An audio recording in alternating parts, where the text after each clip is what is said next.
tonight on CBC Vancouver News.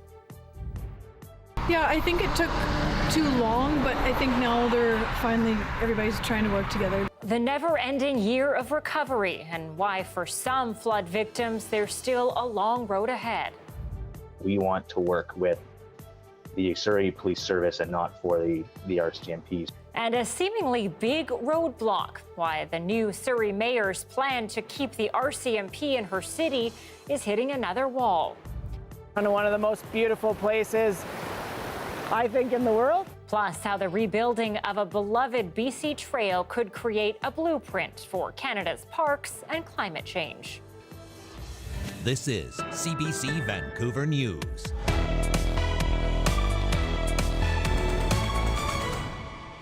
Good evening and thanks for joining us. I'm Anita Bathe.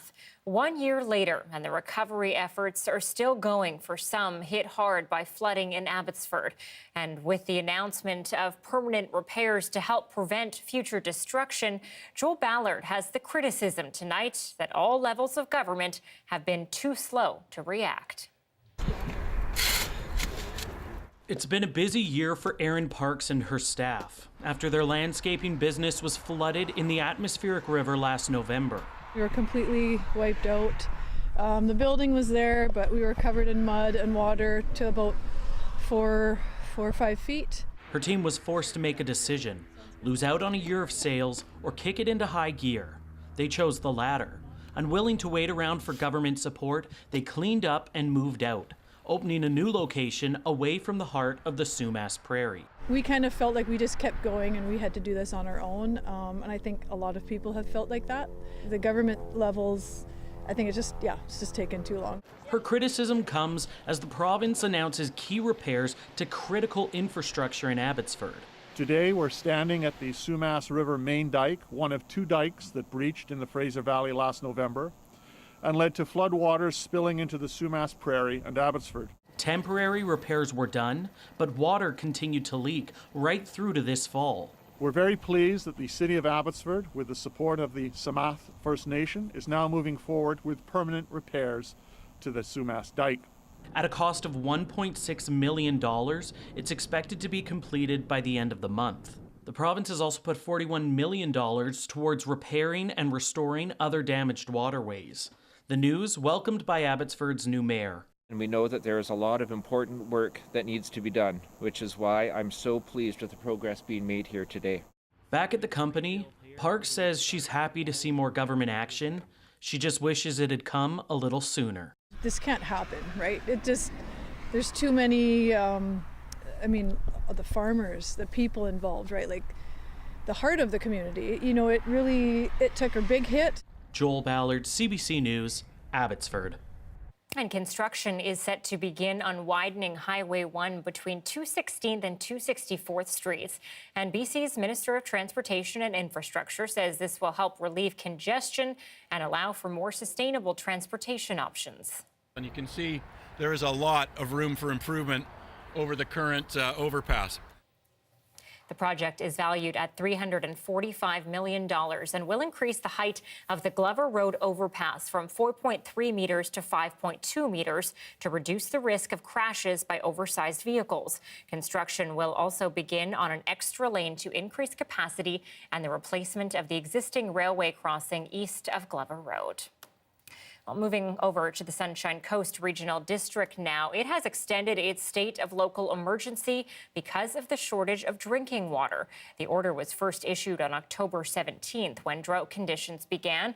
It affects non-essential commercial uses of water, including private swimming pools and hot tubs, non-medical cannabis production, some concrete and cement production, and unfortunately for hockey players, the maintenance of ice at the Sunshine Coast Arena. To Surrey now, where despite new Mayor Brenda Locke's hopes, the majority of Surrey Police Union members say they will not be joining the RCMP if it in fact stays in the city.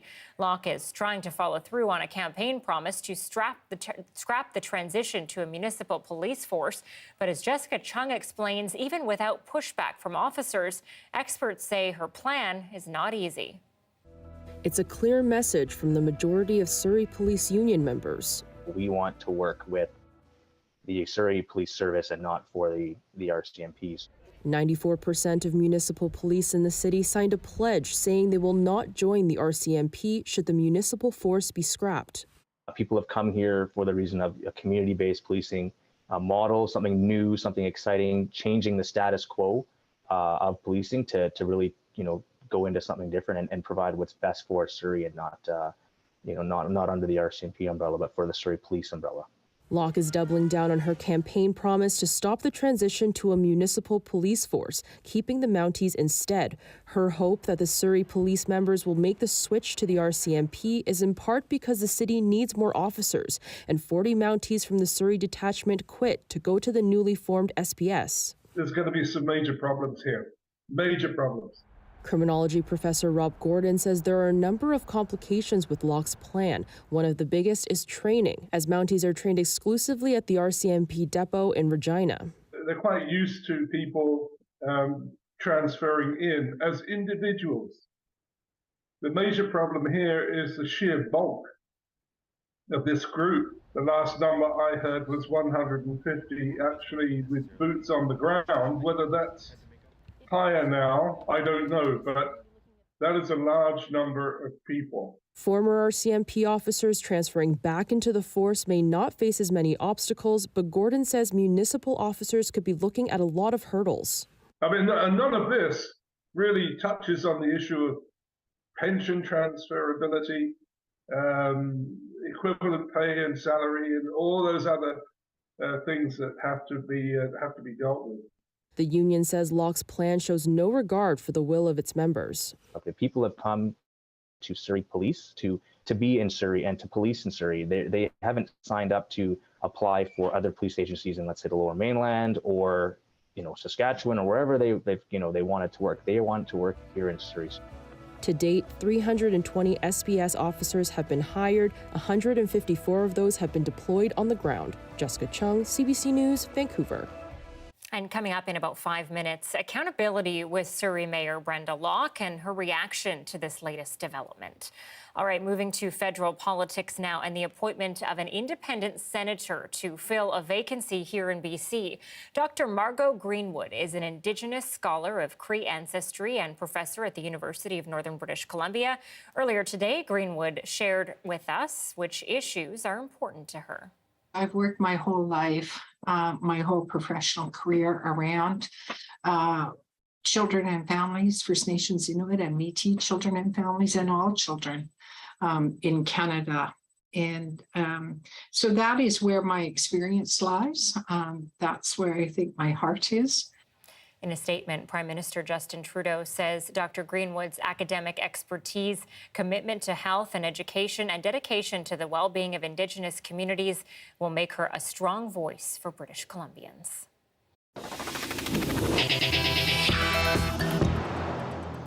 Well, the Coquitlam First Nation will be building a new sockeye salmon hatchery near the Coquitlam Dam.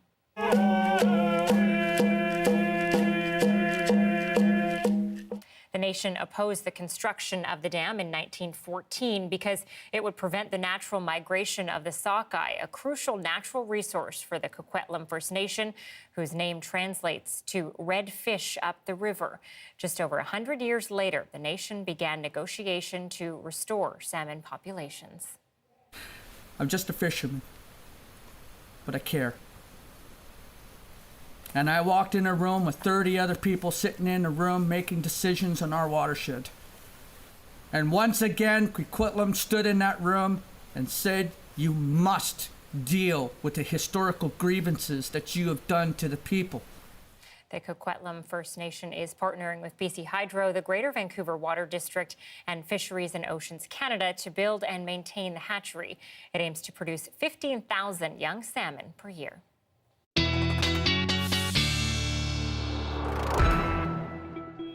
Meteorologist Johanna Wagstaffe is here. Lots of blue going on. Yes, not planned. Not planned, but we usually send each other memos.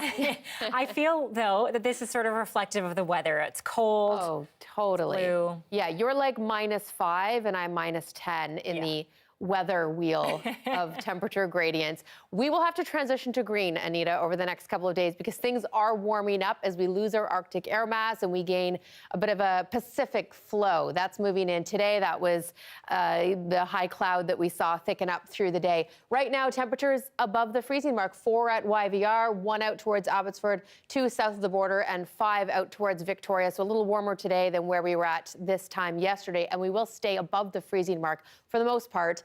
The valley, you might hit that freezing mark once again tonight, but we are starting our slow climb out. You can see on the satellite, though, this huge swath of cloud. That is a classic November Pacific low moving on in. Now, as it collides with that colder air up in central inland coastal sections, that's where we do have snowfall warnings in place. And before that Pacific air gets to the interior, Prince George and the Kootenays under an air quality special weather statement, that sinking air locking in fine particulate matter. But temperatures are improving. Just check out the afternoon highs as we head into Friday, Saturday, and Sunday. We'll be hitting the seasonal mark by the end of the weekend. Now, we do have to trade in some Pacific showers. That's in the forecast for tomorrow. And Anita, there is a slight chance of some wet snow tomorrow across Metro Vancouver. I'll break it all down coming up. Hopefully some decent weather for Remembrance Day ceremonies. Much calmer than what we've had. Okay, thanks, Jo. You're welcome. BC Ferries is experiencing a number of delays and cancellations today between Nanaimo and Vancouver. The Queen of Surrey has been taken out of rotation and replaced by the Queen of Oak Bay due to mechanical issues. This means from Vancouver to Nanaimo, only the 9:40 p.m. ferry is running this evening. And from Nanaimo to Vancouver, the 7:10 p.m. ferry will be the last one of the night. BC Ferries encourages passengers to check the sailing alerts on its website before setting off on your travels.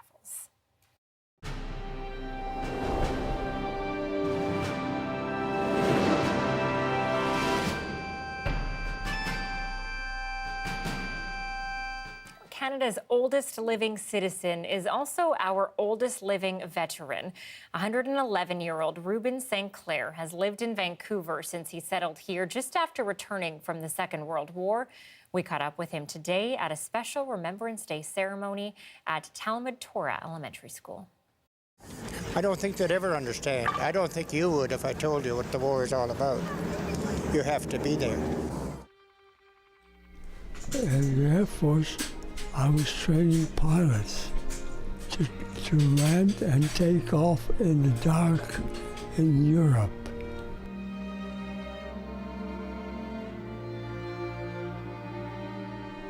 My place was stationed at a tower in Saskatoon, Saskatchewan. That's a good job. Yeah, I saved a lot of lives. I could help other people. It's so important for everybody, the kids today, for everybody to know, what everybody did. They are heroes, every single one of them.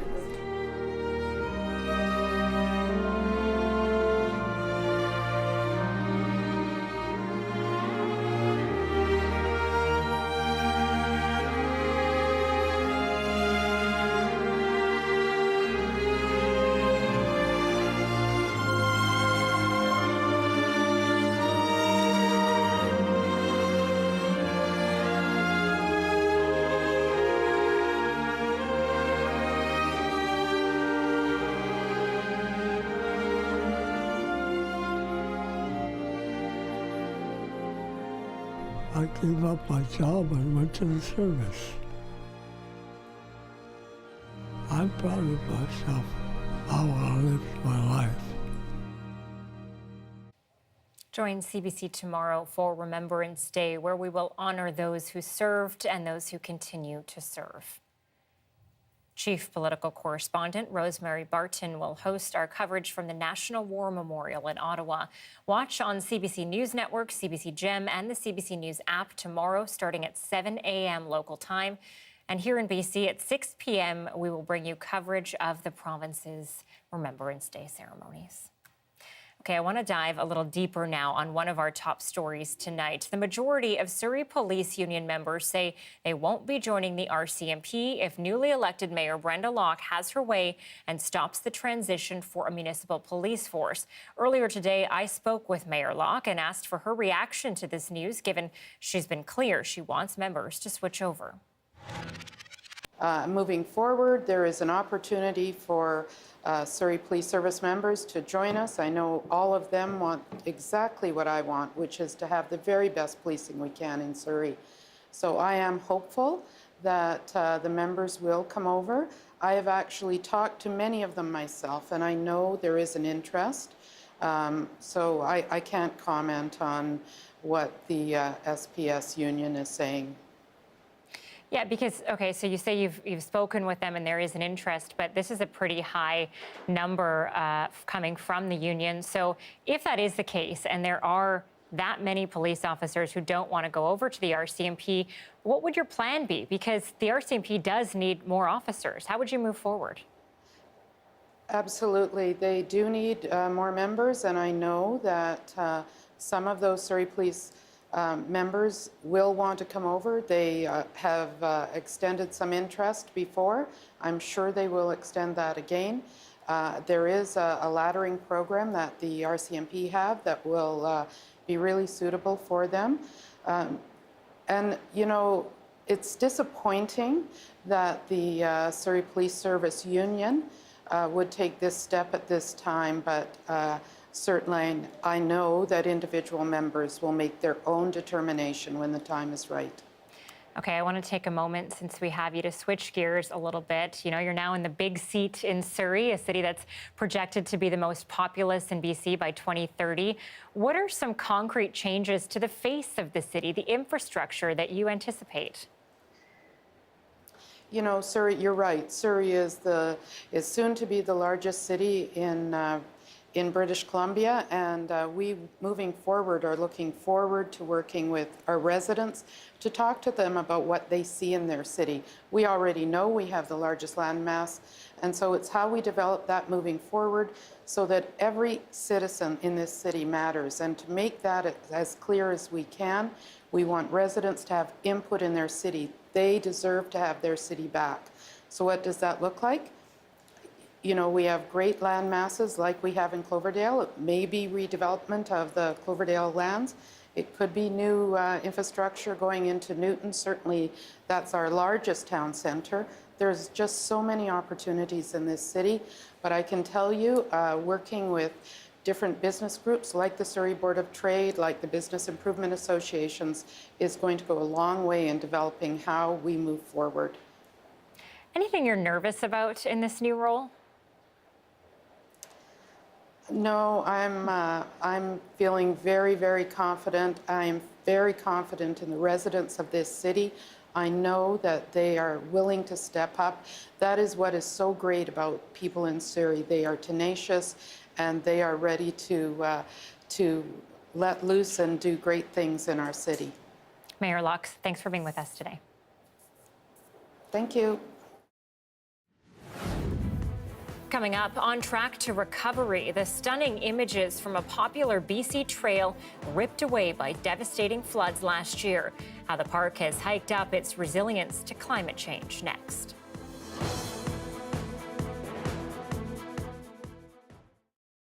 Thanks for joining our commercial-free live stream. Fort McMurray RCMP is receiving fewer domestic violence calls this year compared to years past. Experts attribute the drop to pandemic recovery. But as Jamie Malbuff reports, what hasn't changed is the message that help is available. Jennifer Legase works for Waypoints, providing assistance for people facing violence. This month, the organization is working to make sure people know what types of violence there are and what resources are available. Most people are aware of physical violence, but not everyone is aware of the different types of violence that are out there. There's verbal, there's emotional, there's psychological, financial, social. There's so many different types of violences, and people might not realize what is violence and what isn't. Over the pandemic, the number of calls for domestic violence in Fort McMurray jumped up. In 2021, there were 1,502 calls to the RCMP, but in 2019, there were 1,177 calls. This year is on track to be back around pre-pandemic levels, with just over 1,000 calls so far. I believe a lot of that has to do with sort of returning to normal after the COVID pandemic. We definitely had some increased numbers in 2020, in the spring of 2020, And 2021 was our largest year over the last 5 years. November is Family Violence Prevention Month, and the RCMP are highlighting some of the programs and prevention methods available in Fort McMurray. They want to encourage people to pay attention to red flags in relationships and say one tool that is underutilized is Clare's Law, enabling people to get a check on their partner's criminal background to see if they have a violent history. Last year, 3 people used the program, and so far this year, there have been 6. Perhaps maybe they're, asking to see your cell phone, or they're, wondering where you are. Those kind of red flags that maybe aren't healthy relationship parts, right? So that gives you the option to say, hey, you know what, something's not quite maybe right here, and just ask, does this person possibly have any domestic violence history? And for anyone experiencing family violence, they're encouraged to reach out and can call Waypoint's Family Crisis Line. Jamie Malbuff, CBC News, Fort McMurray.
Welcome back. We are now taking you to the world-famous Berg Lake Trail in Mount Robson Provincial Park in BC, but near the Alberta border.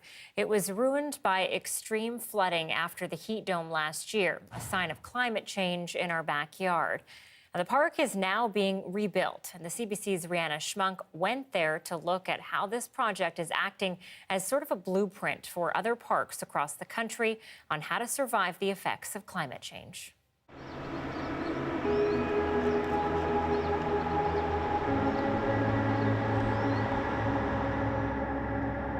So we are just heading up now to get in a helicopter to fly up to the Berg Lake Trail, and that's usually something that you would hike in and do and camp for a couple days. But we're flying today because the trail's been closed for well over a year.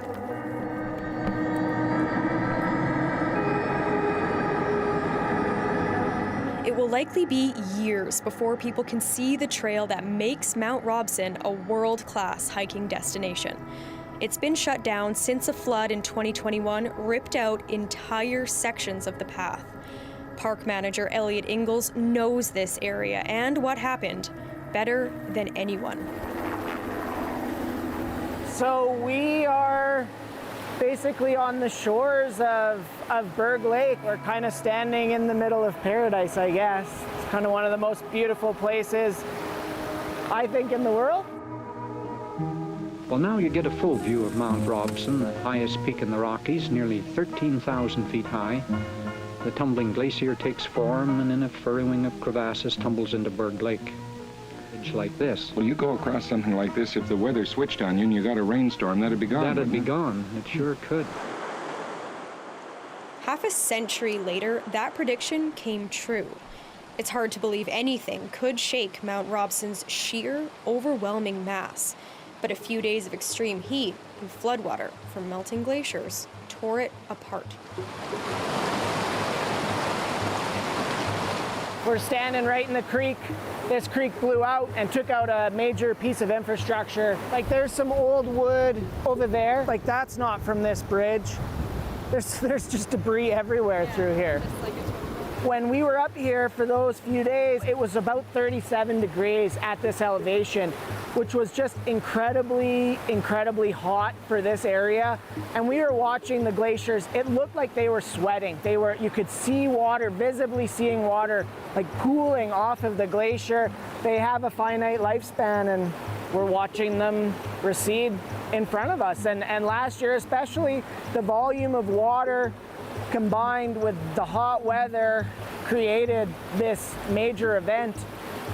And yeah, like, I mean, this area was underwater. This bridge was underwater. It was like nothing I've ever seen in my lifetime working in parks.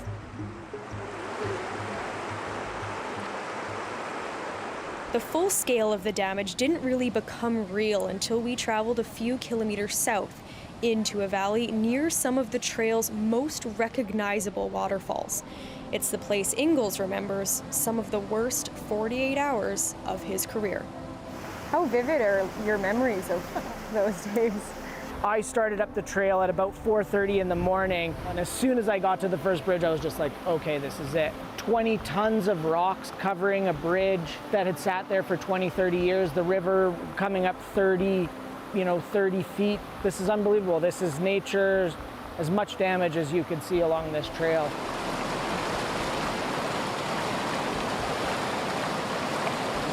This site, Whitehorn, is where we mobilized the helicopter and search and rescue, loading about 30 hikers into the helicopter and flying them down. Oh my God.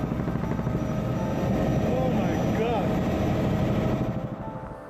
I couldn't believe it. When I got called on the radio that morning, we knew it was going to be bad, but we didn't think it was going to be that bad. Somehow, everyone made it off the mountain safely, but the trail was in bad shape. If you had to, compare this area to the other parts of the trail that flooded, where did this rank in terms of severity of damage? So while the flooding was happening, this water would have been well over the top of where we are right now. And now you can see it's kind of dug a deep channel along the edge of where the trail used to be. To me, it's so unbelievable, and it really speaks to the event and how unbelievable nature can be.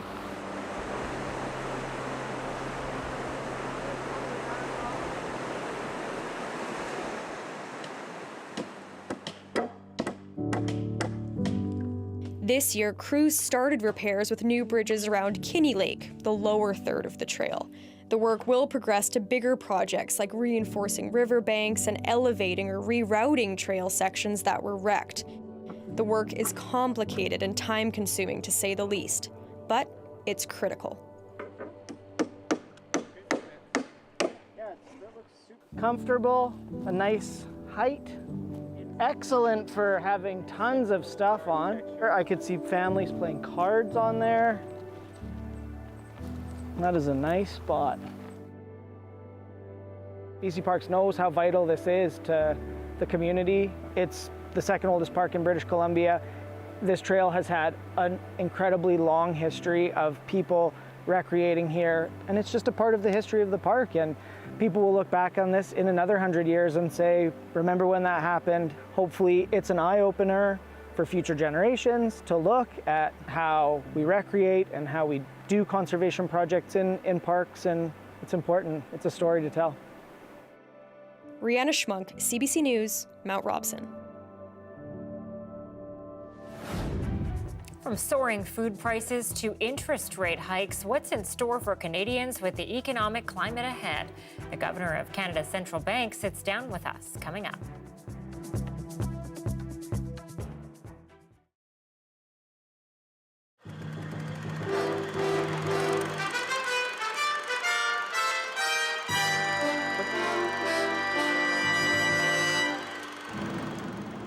It rises out of the gloom in North Delta like some gigantic prehistoric monster. The twin-towered Anasis Island Bridge, connecting the area with Highway 99. When it's finished next June, the roadway will span 931 meters, making it the longest cable-stayed bridge in the world. It looks for all the world to a layman like an ordinary suspension bridge, but it's not. Everything is suspended from what, the two main pillars, is that it? Yes, everything's supported from the towers, and all the cables are individual cables rather than using one large main cable. 110 men have been working on this provincial government project since March of 1984, but it's only in the last few months that it's really started to take shape. Today, they were putting in the permanent anchoring for the south span. We're essentially tying the bridge down to the first side pier. During the course of the construction, we've been using temporary tie downs to stabilize the bridge. It's a milestone because we've now tied down to a permanent pier. Once we've tied down to this side pier here, we can then carry on erecting the rest of the bridge to the center of the main span.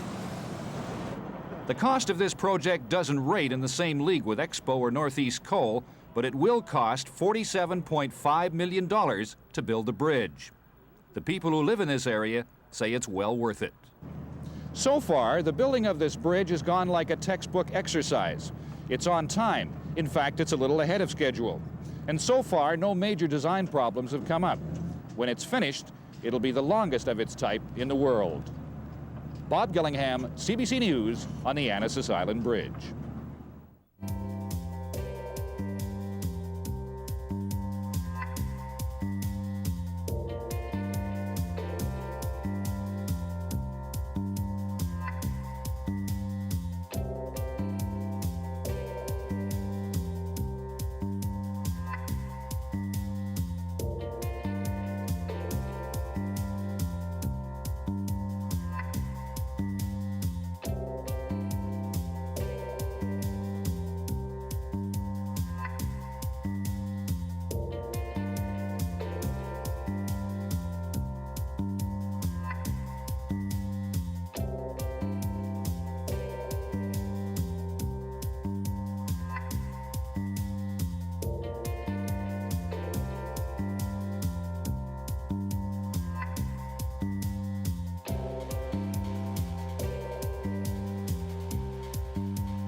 Cost of living, of course, is a top priority for most Canadians. Next week, we are set to find out where Canada's inflation rate sits. But tonight, CBC reporter Peter Armstrong sat down with the Governor of the Bank of Canada to ask what Canadians should expect.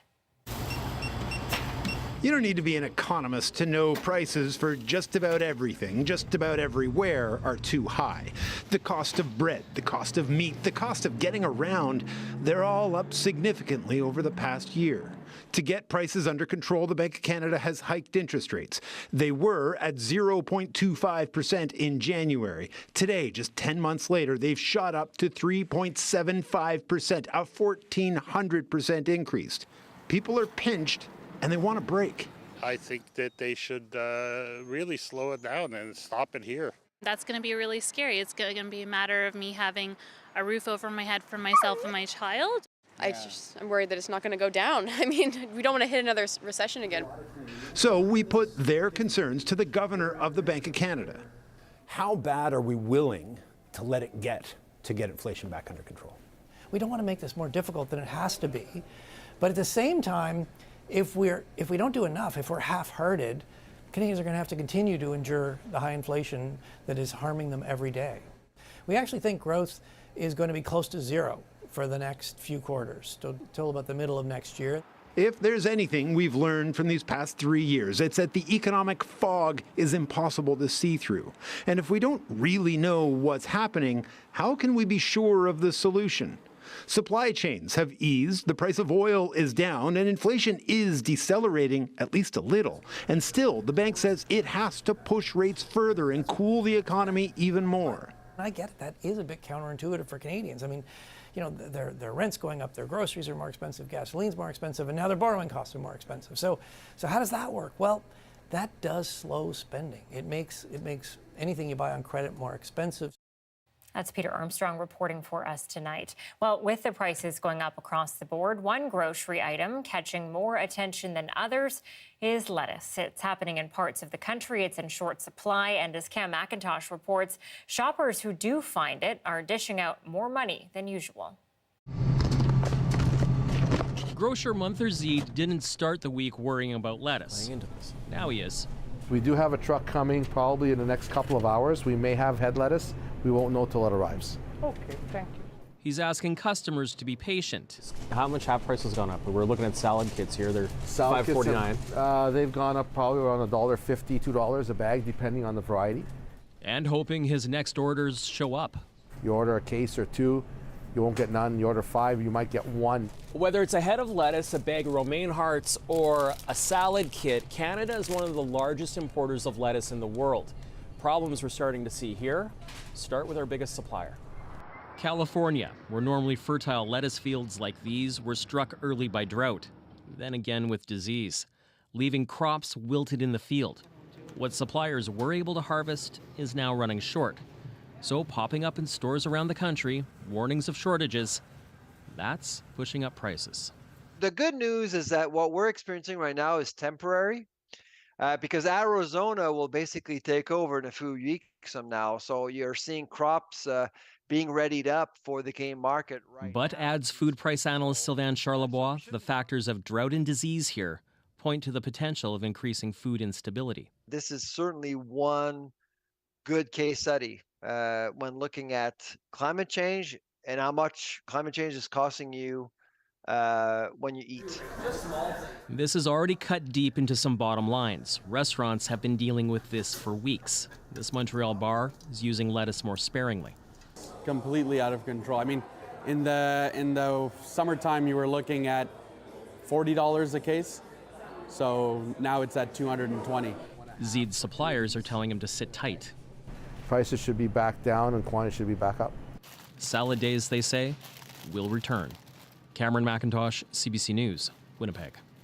With the federal government planning to welcome 1.5 million immigrants in the next 3 years, many are wondering where they'll all live, and there are fears it could worsen Canada's housing crisis. But as Philippe de Montigny reports, the new residents could also be part of the solution.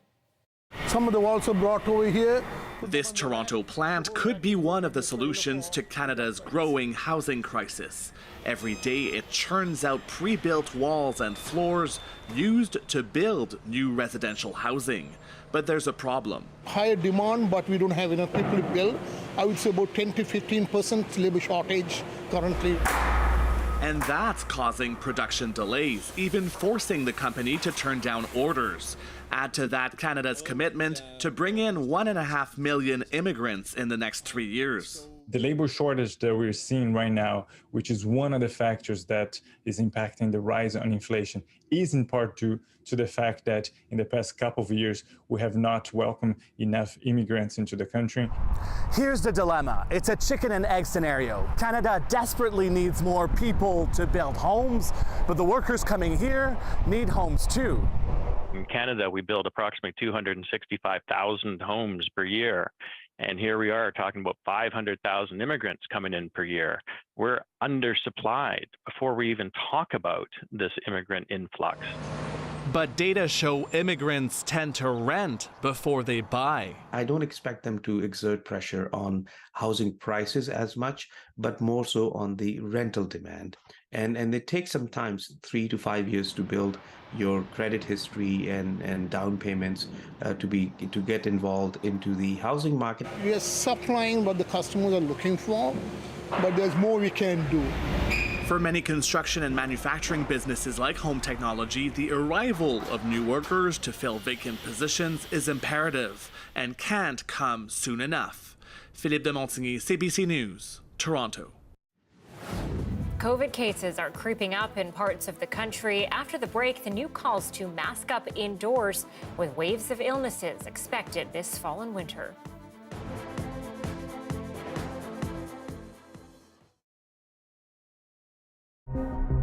My name is Xiaojing Yan. I'm an artist and I make installation, sculpture, video, public art, and many other media. When I grew up in China, I was immersed in the fairy tales and the fantastic realms. As many of my peers, we are from the one-child generation, and now I'm living halfway of the globe and far away from my parents. I miss my family, my parents in China very much. Then in my art, I try to express that feelings and then try to capture that imaginative world. I get inspiration from the natural materials, and when I see something that's visually appealing and also hold cultural significance, I get very excited, and I will try to think a way to include them in my art.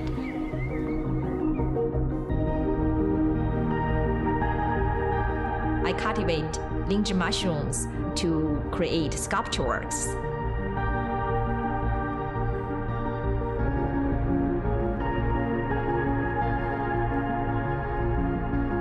Legend says, in the fairyland, linger mushroom grows everywhere. God can feed on them. You can see them in the wild settings, but it's very rare because this type of mushroom only grow on dying, decaying trees. There are many stories in Chinese culture about the linger mushrooms. Those stories all telling about the separation and the connection between human world and the non-human world. If I can reincarnate it, I think I would choose to be a linger mushroom, the immortal mushroom.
We're sharing really important information with the public, and I feel like this is exactly what our job is, especially as the public broadcaster, especially in morning radio.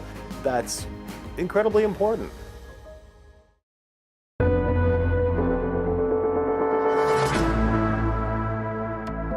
Across this country tonight, emergency rooms are feeling the pressure from a dramatic spike in sick kids. The rise is so significant, there are renewed calls to protect the little ones by asking them to once again remain indoors and wear masks indoors, in public places like schools. Christine Birak has new information tonight on how Canadians feel about the prospect of mask requirements once again. A look inside the largest children's hospital in Ottawa. Now so full of sick kids, it's opened a second pediatric intensive care unit. I've really never seen anything like this. In Ontario alone, typically around 900 kids land in ERs daily at this time of year with respiratory illnesses. Over the past week, that number's nearly tripled to over 2,600. Children are now waiting 15 to 20 hours in ERs across the country. Doctors say they don't deserve this. If people are going into indoor spaces, it's time to mask up again, especially in crowded areas and even in our schools. But should masks be mandatory? Some ER docs insist, given the viral surge that's happening, absolutely. Masks are a blunt tool. They are imperfect, but they do work. A recent Nanos poll found most Canadians support or somewhat support a return to mandatory masking in indoor public places this fall, if deemed necessary by authorities. Protect your respiratory. Canada's top public health doctor says when coupled with vaccinations, masking can help. It might actually make a difference in terms of dampening the surge.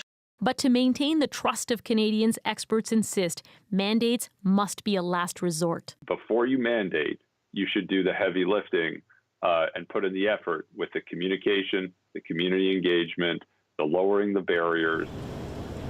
Which is exactly what the University of Waterloo is doing. Masks are back. They're not mandatory, but they are free. And here's why. The weather will be getting colder, and particularly for us, we will be going into exam season in December. And so we're really looking to minimize the disruption that might happen through absenteeism. Children's hospitals are hoping all Canadians will think about what's at stake. As hard as it is and as tired as we are, we all need to do it now so that our kids can get the care that they need when they need it. Christine Birak, CBC News, Toronto.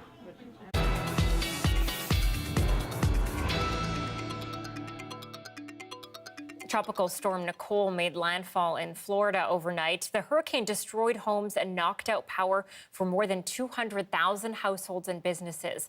Parts of Florida are under a state of emergency and evacuation orders have been issued. This comes as communities are still suffering in the aftermath of an earlier storm. You do have downed trees, you have power lines, you have some road washouts, combined winds and storm surge. We've seen beach erosion, especially in areas that had already seen erosion from Hurricane Ian. Most of the damage is along the east coast of the state, where a coastal surge hit oceanfront properties in Daytona Beach. The powerful storm, which is rare this late in the season, is expected to weaken as it heads north. Its remnants could hit parts of Atlantic Canada. Meteorologist Johanna Wagstaffe is here. Joe, I know you're watching this closely. It feels like the East Coast, certain parts of it just can't get a break. That's true, Anita, and it's the fact that we have two benchmark storms this season for Florida and Atlantic Canada, Hurricane Ian and Hurricane Fiona, that this one is being compared to. It has been a wild late season in the Atlantic Basin. This is nowhere near as strong as Ian or Fiona. This is the live radar right now, and you can see the center of Fiona pulling through the Grand Bend of Florida, but it's a large storm. It's so much larger than Ian, which is why we're seeing so much wider impacts as it begins to push into Georgia and the Carolinas overnight tonight. But it is headed towards Atlantic Canada, weakening rapidly by the time it gets there for this weekend. We're talking a regular East Coast fall storm. However, because so many people are still recovering from Fiona, any temporary measures that people took to repair their property should be secured, because we're still talking big winds, big rain, and possibly snow for Newfoundland.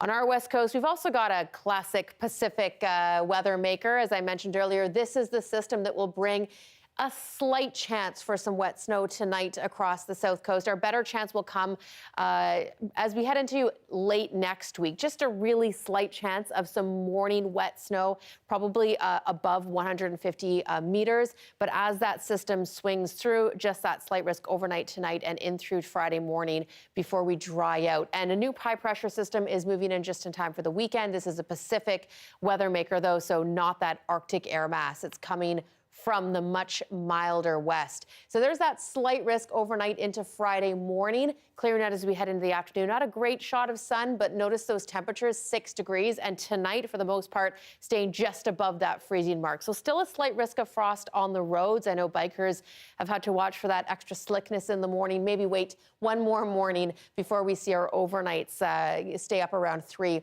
Saturday and Sunday looking pretty decent. A few models showing the slight risk of some Sunday showers, not guaranteed at this point, more dry than not. And keep in mind seasonals for this time of the year for Metro Vancouver.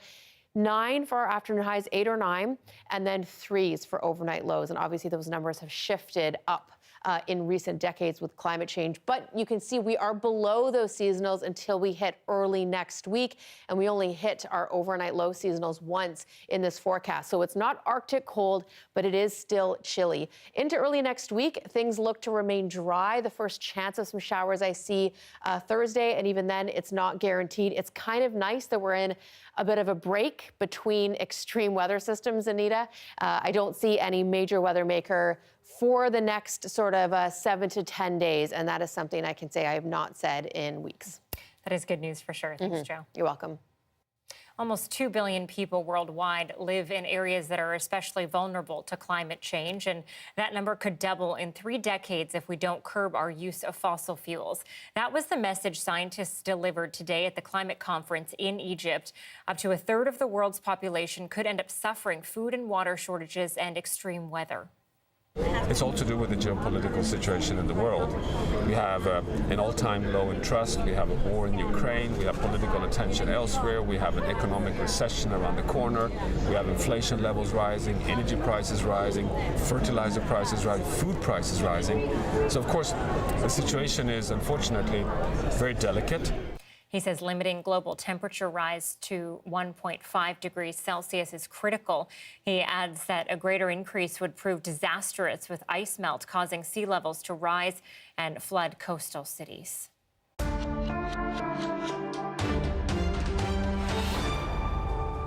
Ukrainian forces are advancing into Kherson after Russia admitted it's engaged in another major retreat. But as Briar Stewart reports, Ukrainian officials aren't buying anything Russia is saying.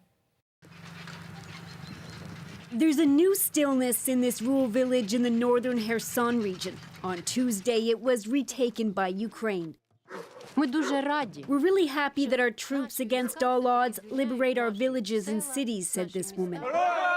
Videos have emerged of troops hoisting Ukrainian flags across the area as the military moves closer to retaking the southern city of Kherson, a prize which Russia says it's withdrawing from. Many Ukrainians remain skeptical. Russia has violated agreements many times, says this woman. One cannot trust what they say. It's difficult to withdraw troops, says this man, especially when there's a river. And reportedly, thousands of Russian troops now need to move across it. It's difficult to get a clear picture of what life is like in the city of Kherson. Independent media aren't allowed in, and cell phone service is frequently down. But we were able to communicate with one young man living there through a messaging app. The man, who only wanted us to use his first name, Ivan, is part of a group that spent months putting up signs protesting Russia's presence. It's not very big scale, like evacuation of Russian troops from the city, but I see some process of it. Oh, the blow up.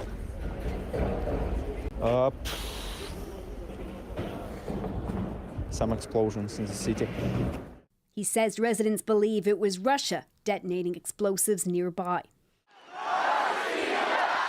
In September, President Putin was front and center, celebrating Kherson's annexation, but was noticeably absent from any talk of retreat.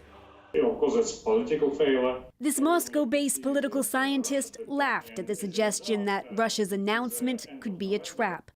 I would be happy if it's so. But to my regret, it will be a real withdrawal of Russian troops. But he says that doesn't mean Russia will give up on its special military operation, even as Ukraine continues to push further and further south. Briar Stewart, CBC News, London.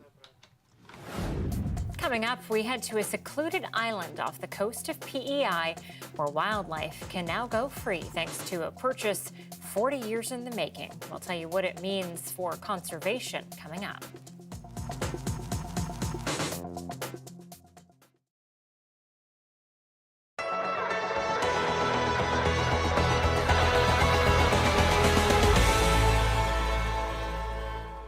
Kelsey Schleza has struggled with pregnancy loss and fertility issues for years. She recently lost her OBGYN. And when I found out that she was leaving, I bawled my eyes out because it took me 10 years to find a good OB. And she's not alone. Charity Manzara is without a specialist too after suffering severe tearing and nerve damage during childbirth. It's just nearly impossible, and it's so emotionally draining. It's a big concern for doctors. This is a safety concern. This is a crisis. Dr. Sarah Wozni is an obstetrician who recently moved away from Lethbridge to pursue more training. She worries some women could go without prenatal care, and some are traveling to Calgary to be seen. Then a situation can result in devastating consequences for mom and baby, including losing a pregnancy, right? Or even worse things than that. Lethbridge doula Vicky Todd is hearing from a lot of concerned women. We shouldn't be concerned about having to send our patients anywhere. We should be able to support them locally here. I know that what you can guarantee will happen is that appointments will be shorter and more abrupt, longer wait times.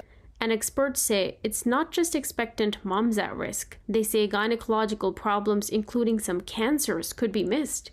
It's really unfortunate that, we have taken such a big step backwards.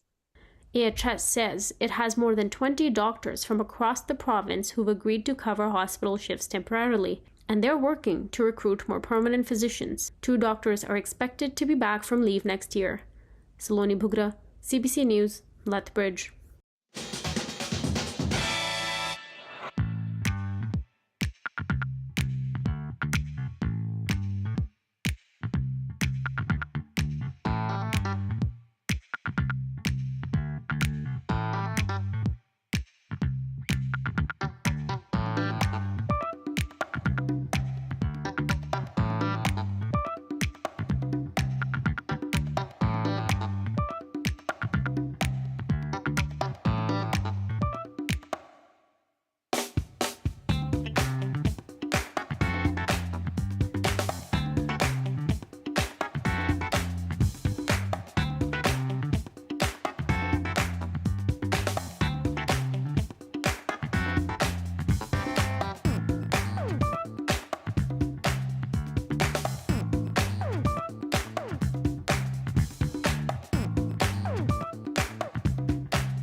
Hi, I'm Amy Bell. Here's what's in your CBC Vancouver inbox.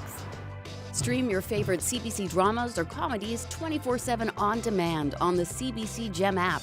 Plus, you can live stream CBC Vancouver News. Check it out at gem.cbc.ca.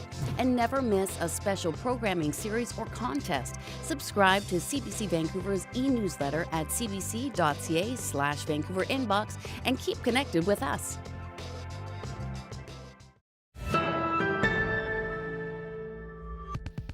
The Nature Conservancy of Canada has announced it's going to buy a privately owned island off PEI's North Shore. The conservation group regularly buys land to protect and preserve natural habitats, but this deal has another goal: to ensure First Nations land sovereignty. Steve Bruce reports. This is Olton's Island, just a few hundred meters off PEI's North Shore near Alberton. The 210-acre island has long been privately owned by the same family, but never developed. And for decades, the Nature Conservancy of Canada has been keen to keep it that way. So I was actually cleaning out my office a couple months ago, and I found evidence that the Nature Conservancy of Canada has been interested in Olton's Island for 40 years. From an ecological point of view, we really like offshore islands. They tend to be havens for wildlife. There's not a lot of humans around disturbing the wildlife. Finally now, a deal's been struck. The Conservancy will buy the island for $1.2 million.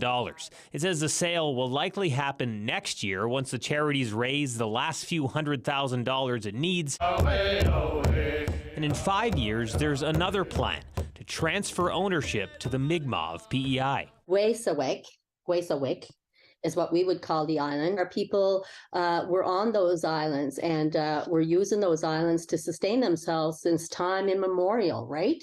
So they are very important to us. All lands are important to us. You know, we need to be a part of this going forward, being a part of protecting lands. I think as an organization, as a land trust, we're sort of really asking ourselves, what can we do to participate in reconciliation? What are the ways that we can create new partnerships with our Indigenous partners? And so this project is really momentous in Atlantic Canada. The vision of the two groups is the same, to preserve the island and its wildlife. Archaeological work will take place here too, with the hope it uncovers its Indigenous history.